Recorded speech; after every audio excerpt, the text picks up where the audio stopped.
Hello friends, 2024 में जो market में स्पाइक आने चालू हुए हैं ऑप्शन में, कभी निफ्टी है, कभी आपकी बैंक निफ्टी ₹2 का ऑप्शन ₹200 जा रहा है। आपके ओटीएम में तो 100 गुना 200 गुना आराम से मार्केट ऊपर नीचे जा रहा है। ये इतना डेंजर है कि कई ऑप्शन सेलर का ये कैरियर भी खत्म कर सकता है। सो इस वीडियो में हम लोग ये जानेंगे कि हम लोग किस तरह से एज अ ऑप्शन सेलर बच सकते हैं इन बड़े मूव से, और अगर हम लोग बायर हैं तो फिर किस तरह से इसका फायदा भी उठा सकते हैं। देखते हैं कि पहले इसका पहला रीजन है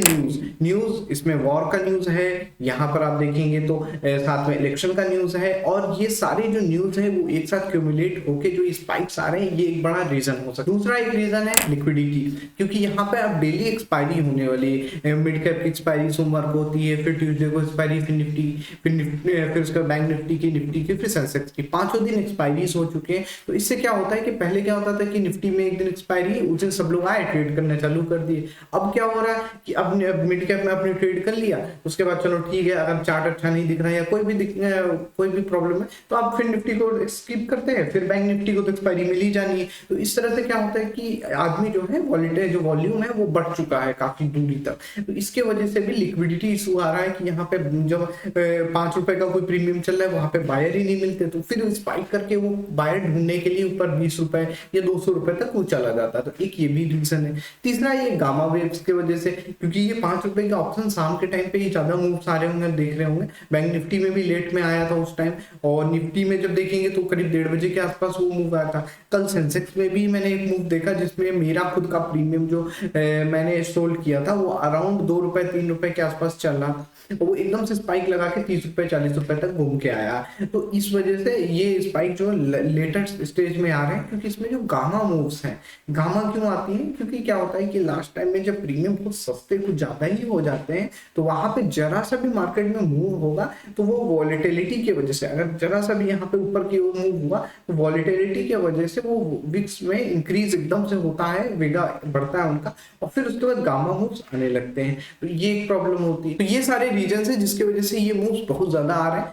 अब हम लोग देखते हैं कि एज अ सेलर अगर आप ऑप्शन सेल करते हैं तो आप किस तरह से इसको बच सकते हैं। तो यहाँ पे पहला हम लोग स्टेप देख सकते हैं, लेस क्वांटिटी। सिंपल सी बात है कि यहाँ पे क्वांटिटी साइज हम लोग मिनिमल रखेंगे, यानी कि लेट से अगर हम लोग अभी 1 लॉट या 2 लॉट से ट्रेड कर रहे हैं तो ठीक है, अगर होल्ड कैपिटल मान लीजिए 5 लाख का आपका कैपिटल है पूरा, तो उसके बाद से आप क्या कर सकते हैं कि ठीक है 5 लाख में आप 4 लाख यूज करें, 3 लाख यूज करें, मतलब थोड़ा सा क्वांटिटी साइज अगर आप डिक्रीज कर सकते हैं तो एक अच्छे, मतलब इससे एक खास करके 2 महीने के लिए आप अगर डिक्रीज कर दें तो उसके बाद इलेक्शन के बाद और थोड़ा सा वॉर का भी मामला ठीक हो जाएगा, तो उसके बाद से फिर स्केल कर सकते हैं धीरे धीरे, जब लगेगा कि हाँ ठीक है अब चार्ट पे वो मूव्स कम आ रहे हैं। खास करके अभी तो हमें थोड़ा सा बच जाना चाहिए, और मैं स्पेशली सजेशन करूंगा मिड कैप में कुछ ज्यादा ही तेज मूव आता है। हाँ, इस बार निफ्टी में आया था, बट मिड कैप को आप देखेंगे तो उसमें काफी तेजी से मूव आ रहा है, तो इसको भी हम लोग देखना चाहिए। और मिड कैप में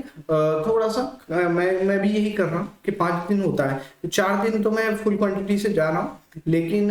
जो फर्स्ट डे है उसमें मिड कैप के दिन सोमवार को मैं थोड़ा सा क्वांटिटी से हाफ क्वांटिटी साइज को मैनेज करते हुए रिस्क को मिनिमल कर सकते हैं कि अगर मूव भी आया तो वो बड़े कैपिटल पे आपको डेंट नहीं पड़ेगा पूरा। उसके बाद सेकंड तरीका हो सकता है एसएल ऑन सिस्टम, यानी कि आप क्या करें कि एसएल को सिस्टम में फिक्स करें। जैसे क्या होता है कि जनरली जब हम लोग स्ट्रैंगल स्ट्रैडल या फिर जो आयरन कॉन्डोर सेट करते हैं वहां पे क्या करते हैं, ठीक है प्रीमियम प्राइस पे ना रखते हुए भी हम लोग कभी कभी चार्ट पे रख लेते हैं, स्पॉट के चार्ट पे कि क्या करते हैं कि ऊपर नीचे दोनों का कॉल एंड पुट शॉर्ट किया, साथ में हेजेस बाय कर लिए। अब हमने क्या किया, ठीक है 100 पॉइंट का अगर रेंज हमें मिल रहा है तो स्पॉट पे हम 100 पॉइंट देखेंगे और फिर उसके बाद से वहां पे सेल काटेंगे। उसमें प्रॉब्लम क्या होता है कि आप देखेंगे निफ्टी में 1% का मूव सिर्फ 3 मिनट के कैंडल पे ही आ गया था। ये इतना बड़ा मूव आएगा कि आपको काटने का मौका ही नहीं मिलेगा। वहां पे विक्स इतनी तेज इंक्रीज होती है कि वहां पे आपको लगेगा ठीक है 100 ही पॉइंट का तो मूव है, लेकिन वहां पे ₹2 का प्रीमियम ₹200 चला जाएगा, क्योंकि वो विक्स का इंपैक्ट पड़ेगा, तो वहां पे बड़ा लॉस होने का चांस रहेगा। तो इसीलिए क्या करें कि इस को सिस्टम में रखें कि अगर ठीक है ₹50 पे सेल किया है तो हम जितना भी रखते हैं ₹70 का या डबल का रखते हैं तो ₹100 का, उसको किसी तरह सिस्टम में रखें, यानी कि उसको ऐसा ना रखें कि स्पॉट पे हम काटने जाएंगे, क्योंकि अगर स्पॉट पे काटने का अगर सोच लिए तो उस टाइम फिर क्या होता है कि अगर वो 2 मिनट का भी मूव आया, आपके पास उसका टाइम ही नहीं काटने का, और वहां पे फिर आप अगर मार्केट ऑर्डर लगाओगे तो और प्रॉब्लम, मार्केट ऑर्डर लगा तो वो फिर सडन स्पाइक में और ऊपर पे बाय कर लेगा, तो उस दिन फिर बड़ा लॉस हो जाएगा, क्योंकि छोटा छोटा कमाते हैं एज ऑप्शन सेलर, तो उस हिसाब से हमें देख के चलना पड़ेगा। तीसरा एक तरीका क्या हो सकता है कि हम लोग रिस्क डिफाइन सिस्टम, जैसे क्या होता है कि अगर स्ट्रैंगल या स्ट्राइडल शॉर्ट करते हैं तो अगर बहुत ज्यादा रिस्की लग रहा है, जैसे मुझे मिड कैप में आजकल ज्यादा ही रिस्क लग रहा है, तो मिड कैप में मैं क्या कर रहा हूँ कि पहले मैं स्ट्रैंगल शॉर्ट करता था और एक डायरेक्शनल शॉर्ट करता था। अब मैं क्या कर रहा हूँ कि पहले तो डायरेक्शनल को अभी हटा दिया है, वन लॉट से ही कर रहा हूँ। उसके अलावा जो स्ट्रैंगल शॉर्ट कर रहा था, आई स्ट्रैंगल को मैंने आयरन कॉन्डोर में चेंज कर दिया है, जिससे क्या हो गया है कि दोनों साइड के मैं हेजेस बाय कर लेता हूँ। तो अगर बड़ा मूव किधर भी साइड आया तो ठीक है कि एक लिमिटेड रिस्क रहेगा मेरे पास, रिस्क तो रहेगा लेकिन वो लिमिटेड रहेगा, ऐसा नहीं होगा कि पूरा कैपिटल वाइप आउट होगा या फिर बड़ा लॉस, उतना बड़ा लॉस नहीं झेलना पड़ेगा। तो इसलिए आप रिस्क डिफाइन सिस्टम यूज करें, आयरन कॉन्डोर हो गया आपका,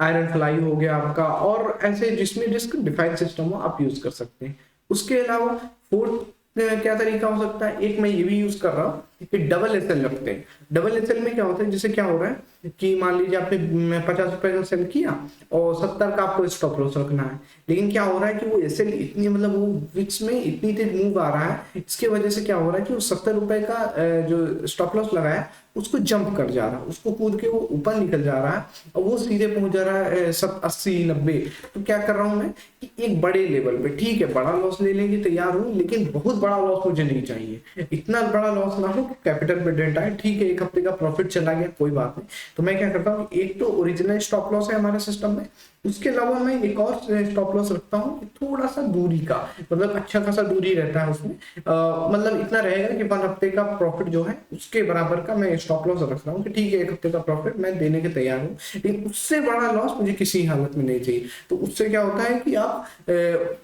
अगर आपका एक स्टॉप लॉस अगर हिट भी अगर कूद भी जाता है, यानी कि स्लिपेज हो जाता है, तो वो दूसरा वाला हिट कर सकता है। तो ये भी एक तरीका रखता हूँ, लेकिन इसमें बच के ये रहना पड़ेगा कि ऐसा ना हो कि दूसरा वाला भी चल जाए, पहला वाला तो हो ही जाए एग्जीक्यूट, दूसरा भी एग्जीक्यूट हो जाए। तो इतना गैप रखें कि वो अच्छा खासा टाइम लगे उसको जाने में थोड़ा सा, और आप साथ में मॉनिटर करते रहें। फिफ्थ तरीका हो सकता है अर्ली एग्जिट। अर्ली एग्जिट क्या, जैसे हो रहा है कि ठीक है 3 रुपए 4 रुपए का जो प्रीमियम है वो 300-400 पहुंच रहा है या फिर जो 100 गुना पहुंच जा रहा है, तो इसके लिए क्या करें कि ठीक है 50 रुपए का सेल किया है, वो डिगे होते होते 5 रुपए तक पहुंच गया, आप 5 रुपए पे एग्जिट कर दें। वो अपने ऊपर डिपेंड करता है कि आप करना चाहते हो कि नहीं, आपकी स्ट्रेटेजी उसको अलाउ करती है कि नहीं। तो उस तरह से आप मैनेज करके अर्ली एग्जिट से भी निकल सकते हो, खास करके अगर आप डिस्क्रिशनरी ट्रेडर हो तो आप वहां पे अर्ली एग्जिट कर सकते हो। उसके अलावा 2 और सजेशन होंगे कि एग्जिट एट मार्केट ऑर्डर, यानी कि क्या होगा कि जैसे मान लीजिए कभी कभार क्या होगा स्पाइक आ ही गई मार्केट में और आपके कंट्रोल में नहीं है, आपका एसएल स्लिप कर चुका है, कुछ भी मतलब बड़ा नुकसान आपको दिख रहा है मॉनिटर पे, और अब आपके पास क्या करने की चॉइस है, तो आप कुछ ना करें, आप तुरंत के तुरंत मार्केट ऑर्डर पे एग्जिट करें एट एनी कॉस्ट। मतलब जैसे अगर आपका एसएल शिफ्ट कर गया, आप ये सोचोगे कि नहीं दोबारा आएगा मेरा एसएल हिट करेगा तब मैं एग्जिट करूंगा एसएल के पॉइंट पे, नहीं, अगर एसएल हिट स्लिप किया है उसके को छोड़ के ऊपर निकला है तो कोई बात नहीं, किसी भी पॉइंट पे आप मार्केट ऑर्डर मारो और उस ट्रेड को कट करो किसी तरह, कि अगर आपके कंट्रोल में वो ट्रेड नहीं है तो उसको एट एनी कॉस्ट, भले थोड़ा बड़ा लॉस हो जाए कोई बात नहीं, लेकिन उसको कॉस्ट पे उस मार्केट ऑर्डर पे निकाल दो पूरी तरह से। क्योंकि क्या होगा कि मान लीजिए आपने सोचा है कि ठीक है 1% का एकदम से मूव आ गया है और मेरा ऑप्शन मैंने 70 पे स्टॉप लॉस लगाया था, वो 90 पहुंच गया जंप करके बिना स्टॉप लॉस हिट किए, अब मैं क्या करूं 70 पे जब रिवर्स आएगा तब मैं एग्जिट करूंगा, नहीं, आप 90 पे काटो। ऐसा मैंने किया भी है, ऐसा मैंने अभी कुछ दिन पहले ही किया है, जिसमें सेंसेक्स में, हाँ मैंने सेंसेक्स में ये किया है। सेंसेक्स में क्या हुआ था, मैं जैसे ही स्टॉप लॉस लगाने वाला था वो उसने स्लिप किया और मेरा स्टॉप लॉस 140 रुपीज का था, यानी कि 140 का मेरा स्टॉप लॉस था प्रीमियम पे, बट वो क्या हुआ एकदम से स्लिप किया और वहां जाके 154 पे जाके ट्रेड करने लगा। मैंने कुछ नहीं सोचा और मैंने सीधे गया और मार्केट ऑर्डर पे तुरंत कट किया ट्रेड को, और अगर मैं वो ना करता तो वो जो सेंसेक्स का ऑप्शन मैंने 140 पे स्टॉप लॉस था, 150 पे काटा, वो ऑप्शन बंद होने के टाइम अराउंड 250 रुपए पे बंद हुआ है, जबकि आप देखेंगे उसका पीक 300 से ऊपर लगा है उसने। तो इसलिए ऐसा ना सोचें कि हाँ ठीक है रिवर्स आ जाएगा या फिर एसएल पे ही काटूंगा मैं, इसका वेट ना करें। जिस कॉस्ट पे मिल रहा है बस, अगर ट्रेड आपके हिसाब से नहीं जा रहा है तो कट करिए और वहां पे ही सब चीज अपना नुकसान रोक दीजिए। उसके अलावा मॉनिटर क्लोजली, जैसे कभी कभी क्या होता था कि थोड़ा सा पहले मैं भी ऐसे कभी कभी कर देता था कि ठीक है ट्रेड लगाए क्योंकि पूरे दिन दिखे के लिए हमें बैठना है, तो उसलिए क्या हुआ ठीक है थोड़ा सा मॉनिटर टाइम एग्जिट करके मॉनिटर को साइड कर दिया और अपना किसी और काम में लग गए या फिर थोड़ा सा इग्नोर किया। तो अभी मैं जब तक कहूंगा कि जब तक इलेक्शंस है कम से कम, या वॉर का जो टेंशन है, या जब तक मार्केट थोड़ा सा स्टेब्लिश ना हो जाए या थोड़ा सा शांत ना हो जाए, तब तक मॉनिटर क्लोजली करिए, सामने बैठ के ही ट्रेड लीजिए। भले आप ऑप्शन सेलर है लेकिन इसको थोड़ा सा अपने अंडर में रखिए और साथ में क्लोजली वॉच करते रहिए जब तक मार्केट खुला हुआ है। अब हम लोग बात करते हैं, ये तो सेलिंग की पर्सपेक्टिव हमने देखी, इस सेलिंग इसमें कैसे बच सकते हैं। लेकिन बायर के लिए भी देखते हैं कि अगर आप ऑप्शन बायर हैं तो आप किस तरह से इससे बच सकते हैं, और साथ में इस पे अगर अपॉर्चुनिटी मिलती है तो किस तरह से इसका फायदा भी उठा सकते हैं। तो अगर बाइंग के पर्सपेक्टिव से देखें तो फर्स्ट ऑफ ऑल इसमें भी मैं कहूंगा कि कोई भी अपॉर्चुनिटी हो, कुछ भी हो, क्वांटिटी साइज आप कम कर दें। अगर मैनेज किया जा सकता है तो आप अपने हिसाब से क्वांटिटी साइज को थोड़ा सा संभल के रखें और कम ही रखें। उसके अलावा क्योंकि देखिए क्या होगा, यहाँ पे अपॉर्चुनिटी होगी कोई बात नहीं, लेकिन क्या होगा कि अगर रिवर्स गया, कि आपको दोनों एंगल देखने होंगे, वॉलेटिलिटी है, प्रीमियम के प्राइस ऊपर जा रहा है, लेकिन अगर जरा सा भी अगर वो रिवर्स आए, क्योंकि जितनी तेज ऊपर जा रहा है हम देखेंगे निफ्टी में भी कितनी तेजी से 1% का नीचे गया था और फिर उसके बाद रिवर्स भी आया था काफी ऊपर तक। तो वहां पे अगर श्रिंक होगा प्रीमियम तो तुरंत ही सडन फॉल करेगा, वहां पे एज अ बायर आपको भी रिस्क आएगा ही आएगा। इसमें आपको क्वांटिटी साइज को मैनेज करके चलना चाहिए। उसके अलावा आप अगर लेवरेज लेना है, मतलब इसका फायदा लेना चाहते हैं, तो आप क्या कर सकते हैं कि ठीक है आपने 50 रुपए पे अगर बाय किया है तो आप वहां पे सिस्टम में 200-250 का भी आप ऑर्डर लगा सकते हैं कि हो सकता है किसी सडन मूव की वजह से अगर स्पाइक किया तो वहां पे आपको अच्छा खासा प्रीमियम में प्रॉफिट हो सकता है, एक दिन में ही बड़ा प्रॉफिट आप कमा सकते हैं। अदरवाइज आप सिस्टम में जितना आपका टारगेट है वहां पे आप एग्जिट कर सकते हैं। तो यहाँ पे ये आप इस तरह से फायदा उठा सकते हैं। उसके बाद आप वो ऐसी स्ट्रेटेजी पे काम करें जिसमें थोड़ा सा बड़े टारगेट्स हो, तो उस स्ट्रेटेजी को ज्यादा मतलब उस पर फोकस्ड रहें जिसपे बड़े मूव्स कैप्चर किए जा सकते हैं, क्योंकि बड़े मूव्स आ रहे हैं थोड़ा सा उसके हिसाब से अगर आप ढलते हैं तो वहां पे आप उसका लेवरेज फायदा उठा सकते हैं। तो ये दोनों